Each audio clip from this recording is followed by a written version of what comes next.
네, 저희 장외시장에 대한 뉴스 함께 가지고 갈 수 있는 시간입니다. IPO 통신 시간 장외투자 1번지 김대한 차장께서 자리하셨습니다. 만나 뵙죠?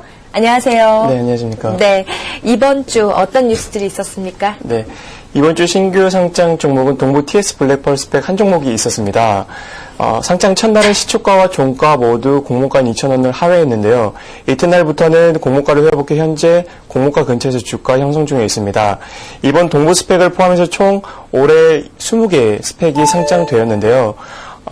앞으로도 준비 중이거나 계획 중인 스펙들이 상당히 많이 있습니다. 스펙이 비상장 기업의 새로운 IPO 통로가 될지, 아니면 스펙이 과다 경쟁을 통해서 합병사를 찾지 못해 표류하게 될지, 그리고 스펙을 통한 첫 상장사는 어디가 될지 참 궁금한 상황이 됐습니다.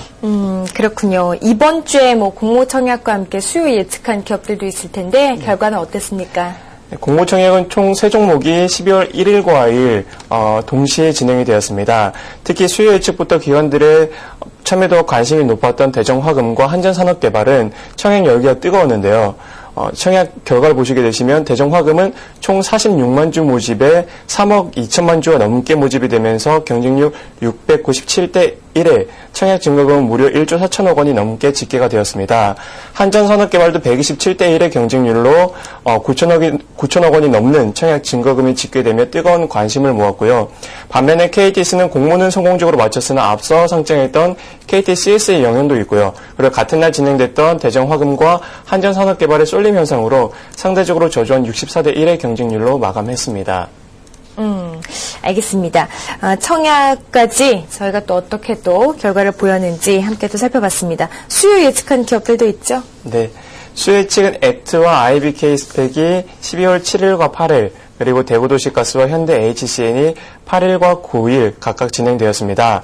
액트와 현대 HCN에 대한 기관들의 관심이 아주 높았다고 합니다. 수요 예측에 대한 결과는 빠르면 오늘 내지는 다음 주 초에 발표될 예정입니다. 그렇습니다. 결과를 저희가 조금 기다려 보도록 하죠. 네. 자, 다음 주 주요 IPO 일정 어떤 기업들이 기다리고 있습니까? 네. 다음 주 신규 상장 종목은 16일에 한전산업개발이 있고요. 17일에 KTS가 예정되어 있습니다. 공모 청약으로는 이번 주 수요 예측을 진행했던 IBK 스펙이 13일과 14일, 현대 HCN은 14일과 15일 진행되고요. 대구도시가스 액트는 15일과 16일 동시 진행될 예정입니다. 수요 예측은 3종목이 있습니다. 세계 2위의 선박 디젤 엔진 제조사인 두산엔진과 LED 패키지 검사 장비 업체인 인텍플러스가 15일과 16일에 있고, 반도체 테스트 장비 업체 TSE가 16일과 17일 각각 진행될 예정입니다. 네, 공모 청약하는 현대 HTN에서 대해서 좀 준비하셨다고 하는데 이 회사가 어떤 회사입니까? 네, 현대 HCN이 이제 다음 주에 청약을 하는데 이 종목에 대해서 관심도 상당히 많이 있습니다. 그렇죠. 현대 HCN은 1992년 한국 케이블 TV 관악방송으로 설립이 됐습니다.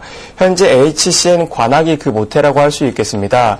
이후 7개의 지역 유선 방송사를 인수하면서 현재 8개 지역의 SO 사업권을 확보하고 있는 복수 유선 종합방송 사업자로 자리매김하였고 2002년도에 현대백화점 계열로 편입이 되었습니다. HCN이 서비스하고 있는 8개 권역 중 6개 권역이 가입 대상 가구 중 가입자가 70에서 90% 이를 정도로 독점적인 사업권을 확보하고 있고, 2개의 사업 권역도 40% 이상의 경쟁적 사업권을 확보하고 있는 탄탄한 영업망을 보유하고 있습니다. HCN은 주요 매출이 방송 매출을 통해서 이루어지지만 그 외에도 초고속 인터넷과 인터넷 전화, 그리고 프로그램 제작과 송출까지 하고 있습니다.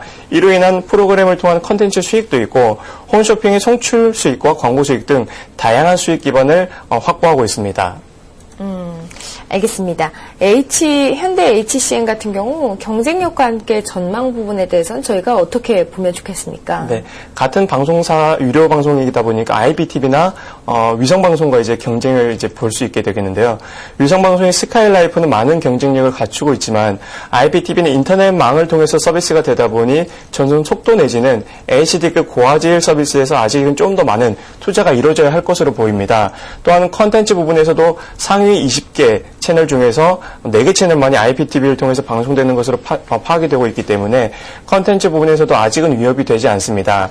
현대 HC는 올 3분기 기준 130만 가구 이상의 가입자를 확보하고 있습니다. 그렇군요. 가입자 중 대부분이 이제 디지털 TV와 초고속 인터넷 같은 경우에는 3년 이상 장기 고객들이 장기 고객들이고요. 장기 고객들을 기반으로 해서 인터넷, 전화, TV 등 개별 서비스의 합계인 RGU의 증가 추세가 매년 평균 14%에 이르고 있습니다.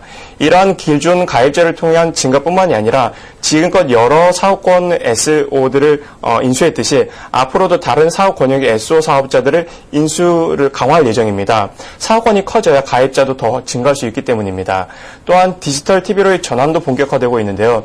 디지털 TV로 전환이 본격화되게 되면 가입자당 수익이 증가하게 됩니다. 네. 또한 300메가의 초고속 인터넷 서비스 출시와 새로운 수익원인 인터넷 전환은 이제 시작한 초기 시장이기 때문에 향후 매출이 확대될 수 있는 가능성이 매우 높은 사업권이기도 합니다. 특히 주목해야 될 부분은 현대 HCN이 지분을 갖고 있는 현대 홈쇼핑과 현대 백화점과의 시너지 연계 효과입니다.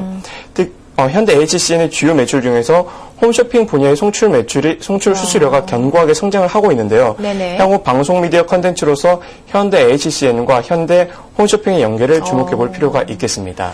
그렇군요. 그런 부분에 대해서도 좀 꽤 주목할 만한 기업이 아닌가라는 생각이 듭니다.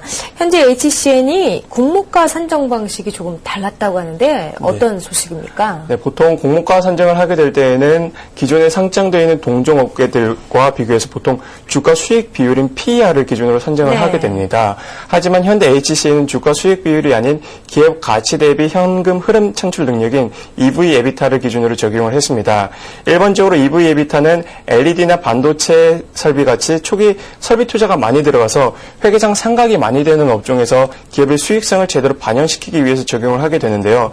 보험 업종들은 EV/EBITDA나 PER이 아닌 자산가치 기준인 PBR을 적용하는 것과 같다고 볼 수 있겠습니다. 현대 HCN과 같은 방송 미디어나 통신 업체들은 초기 인프라 구축을 위한 설비 투자가 많이 들어갑니다. 이로 인한 감가상각비, 그리고 현대 HCN은 인수합 비용을 많이 했기 때문에 이로 인한 영업권 등 무형자산의 상각 비용이 다른 업종보다 매우 높습니다. 실제로 들어오는 현금에 비해서 이러한 많은 상각 비용이 회계상 처리가 되기 때문에 PER로는 현재의 기업 가치를 제대로 반영하기에는 좀 무리가 있다고 보는 것입니다.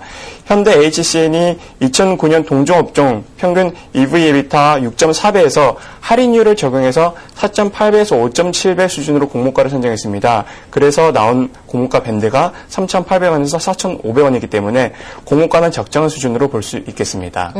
그렇군요.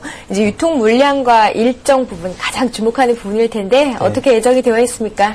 네, 현대 HC는 총 상장 주식수는 1억 780만 주입니다. 이 중에서 43.9%인 4,730만 주가 상장 당일부터 유통 가능 물량입니다.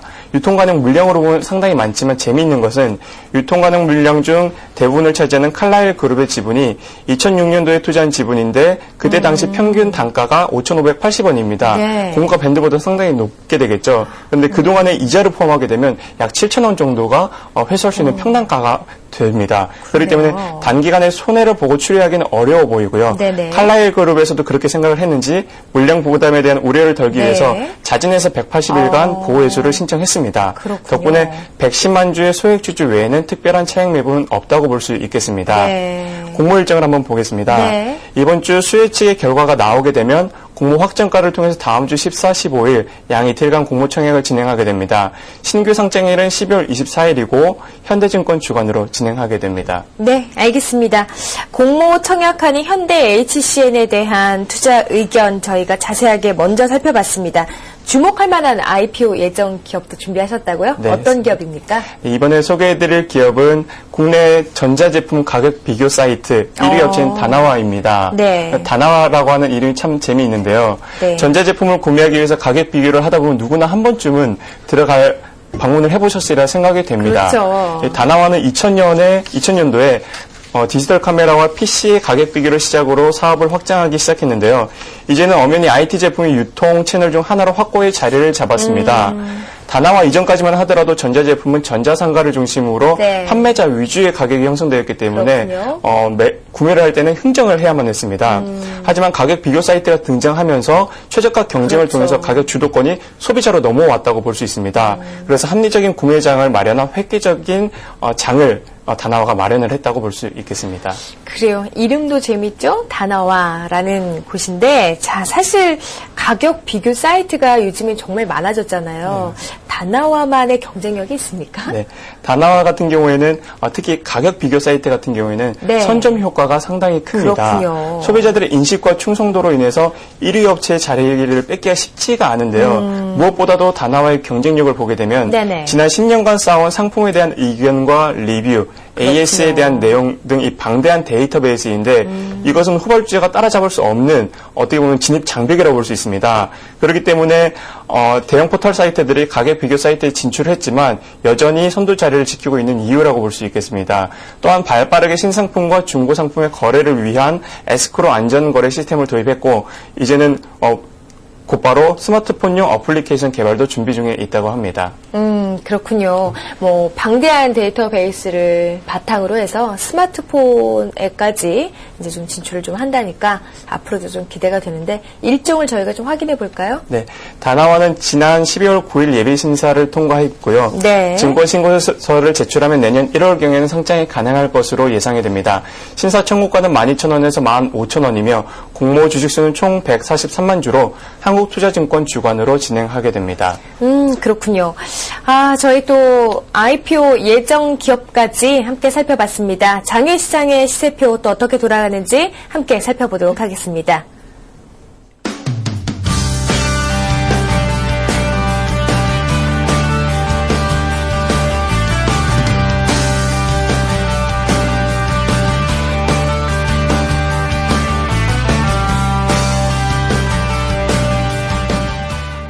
네, 오늘 IPO 통신 시간 함께 해주신 분이죠. 장외투자 1번지 김대한 차장과 함께했습니다.